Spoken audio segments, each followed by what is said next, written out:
Donc bonjour, une petite vidéo encore par rapport au calcul littéral. Je vais lier le calcul littéral au cours sur les équations.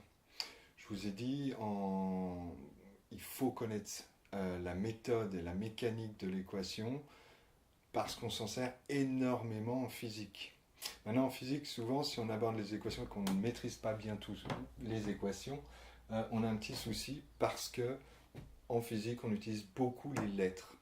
C'est-à-dire, moi, je vous demande, tout au long d'un calcul, de, au maximum, conserver les lettres jusqu'à la ligne finale, où là, vous remplacez les lettres par les nombres qu'on vous a donnés, ou les nombres, après une expérience, que vous avez pu trouver.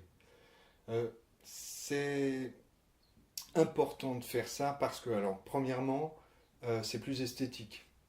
Effectivement, dans un déroulé d'opération, il vaut mieux avoir des lettres parce que, exemple, si jamais, ici on a P égale mg, je vous dirai ce que c'est après.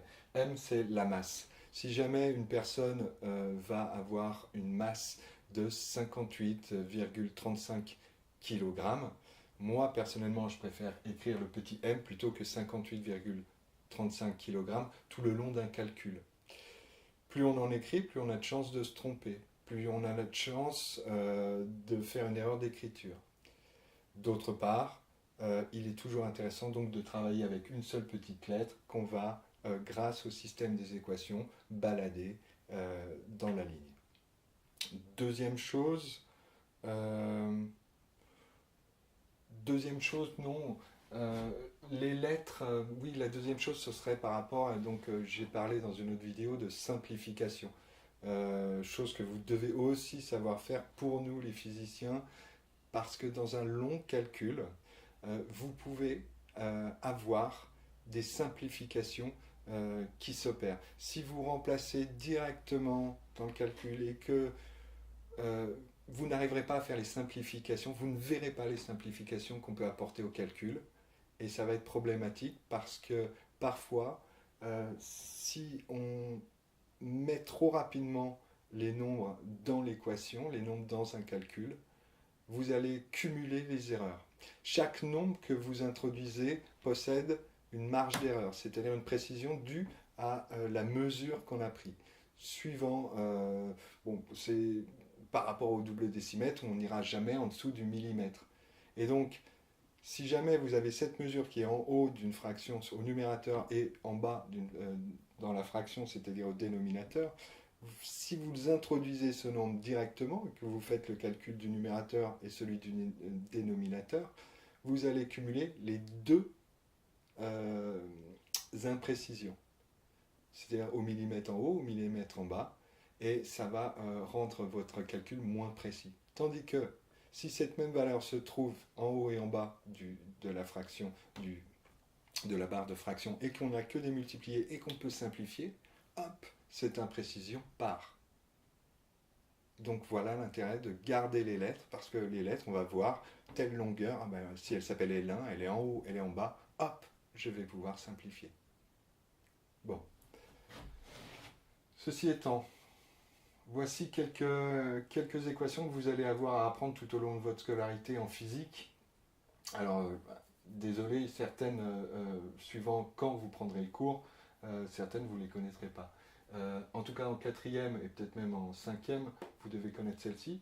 La vitesse est égale à la distance sur le temps. D'accord.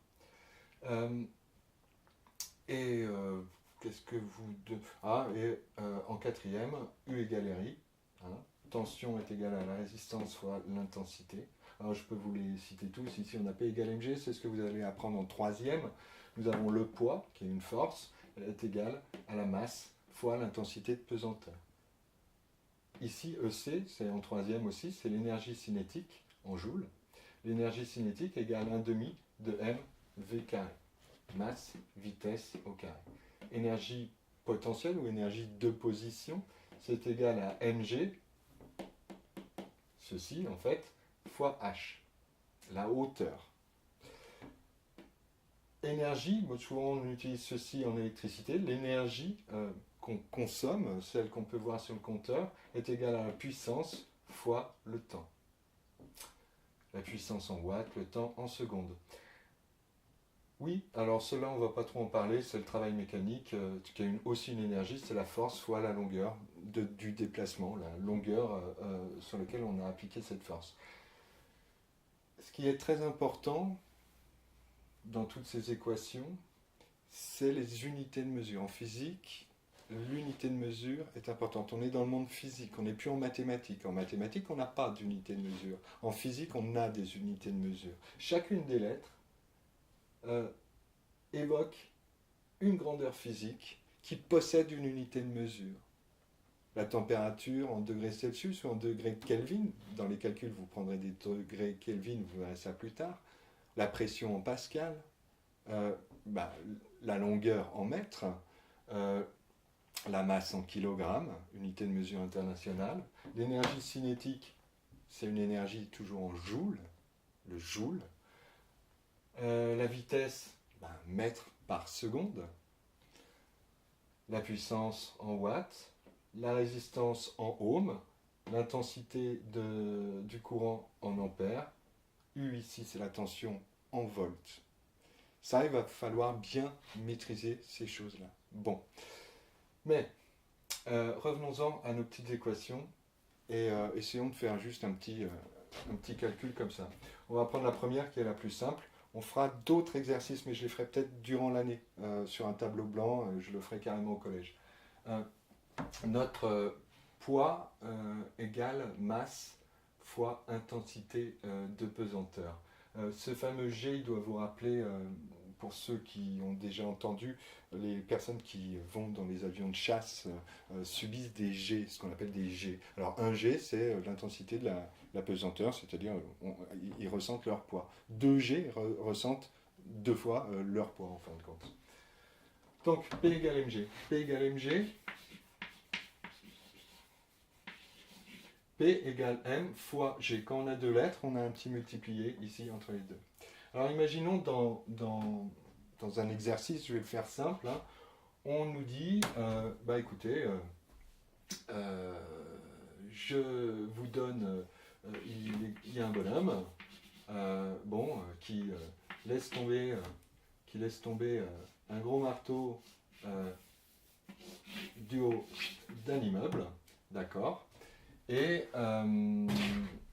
on se pose la question de la masse de ce marteau. Bon, on peut inventer toute une histoire là-dessus et combiner avec les énergies cinétiques, énergie de position, etc. Ça peut être au milieu d'un calcul. Et on se pose la question donc de la masse de ce marteau. Et on nous dit le poids, il est égal à 60 Newton. Alors, N, grand N, Newton, c'est quelqu'un de connu, Isaac Newton. C'est pour ça que le N est un N majuscule. D'accord ? Donc le poids de ce marteau, on va l'appeler PM, poids du marteau, est égal à 60 Newton. Et puis on nous dit que G, l'intensité de pesanteur, on nous donne un nombre, on dit, parce qu'on est au collège, on dit, c'est 10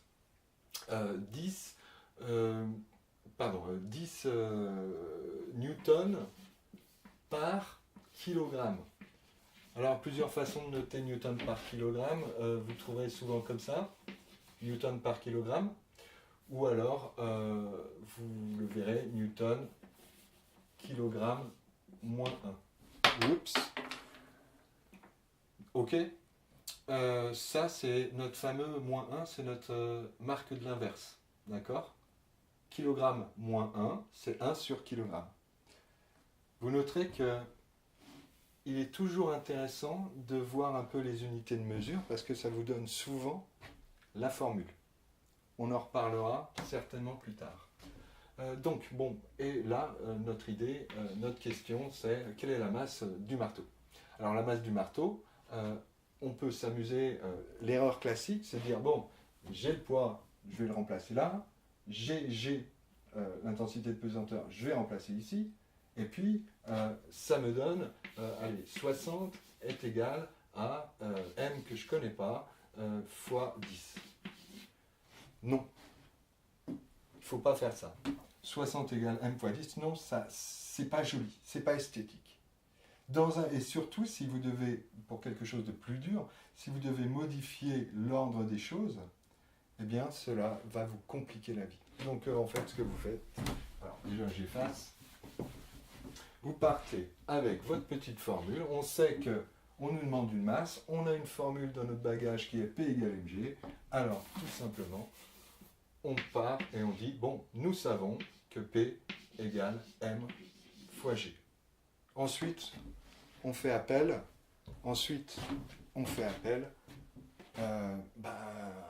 À notre savoir sur les équations. On repère quel est l'inconnu. L'inconnu est ici. Alors, hop, on va prendre, tant pis, on va le faire comme ça. Ça, c'est l'inconnu. M, c'est ce qu'on cherche. Donc, je vais isoler les M, puis isoler le M. Bon, là, ici, hein, c'est un M, donc on va isoler tout de suite le M. Et on va utiliser les petites règles des équations. M est lié à G par un multiplié. Donc, moi, ce que je veux, c'est avoir un M égale quelque chose, masse égale quelque chose. Alors, je vous rappelle, hein, on peut lire de droite à gauche ou de gauche à droite, ce qui fait que c'est peut-être plus simple d'écrire ça, M fois G égale P. Ensuite, pour enlever ce G, eh ben, je vais multiplier des deux côtés par 1 sur G. Parce que quand je multiplie d'un côté par un nombre, je suis obligé de multiplier de l'autre côté par le même nombre. Et ça va me permettre de faire G fois 1 sur G, de transformer en 1. Et donc, il va disparaître. Et de l'autre côté, j'aurai P sur G. D'accord?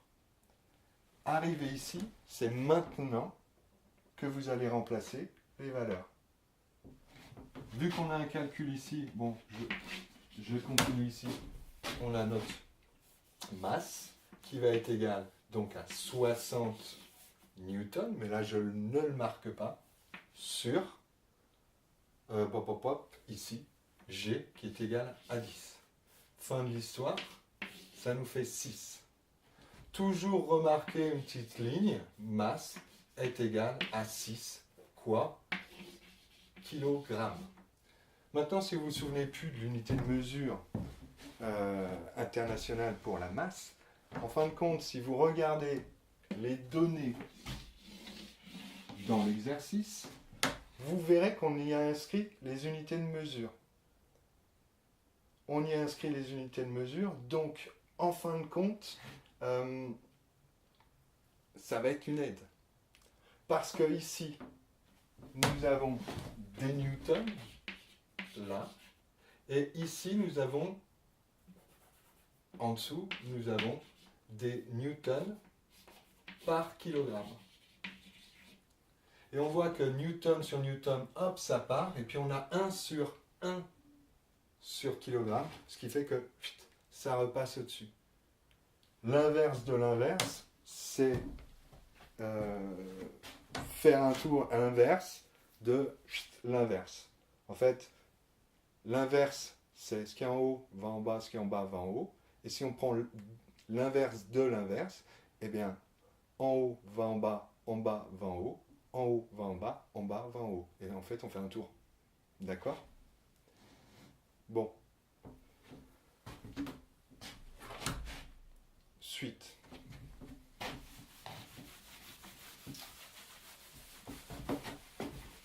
J'admets que ça peut faire peur un petit peu, la physique, parce qu'on n'est pas à l'aise au collège complètement avec les mathématiques. Et nous, dans notre matière, on va commencer à mettre des lettres dans tous les sens et à vous dire, avant, ce que vous faisiez en maths, c'est on vous dit la lettre, c'est l'inconnu, c'est ça qu'on va devoir chercher, alors que maintenant, en physique, on a plein de lettres, on n'a que des lettres, calcul littéral, que des lettres, et c'est tout à la fin, on va changer ces lettres, et il n'y en aura qu'une, en fin de compte, qui était l'inconnu. Donc c'est la première chose difficile. Ensuite, une autre chose difficile, c'est que l'inconnu, chez nous, c'est pas X. L'inconnu, ça dépend de la question. Si notre inconnu c'est le poids, voilà, c'est le poids. Notre inconnu ça peut être G aussi, notre inconnu ça peut être T, notre inconnu ça peut être l'énergie cinétique. D'accord? Donc, effectivement, il y a un peu de difficulté, mais c'est un peu le pourquoi de toutes ces vidéos, c'est que vous remontiez un petit peu pour ceux qui sont pas, qui sont un peu justes en mathématiques, que vous essayez de remonter, de travailler les mathématiques pour pouvoir les appliquer à la physique qui est beaucoup plus réelle que les mathématiques. Vous pouvez avoir quelques bases en mathématiques et aller très loin en physique. C'est pas grave. Plus tard, même si vous n'êtes pas ultra performant en mathématiques, vous pourrez devenir ingénieur, vous pourrez devenir n'importe quoi. Dans tous les métiers de science, il n'y a pas de souci. Il y a des logiciels qui seront là, il y a même des mathématiciens qui vous aideront dans la résolution de vos problèmes, qui vous donneront des idées, qui vous apporteront des outils. Mais mine de rien, il vous faut quand même ces bases pour pouvoir ne pas voir la physique comme quelque chose d'horrible. Donc je vous conseille d'avoir toutes les bases de collège en mathématiques, c'est la chose à travailler. On continue ça dans d'autres vidéos.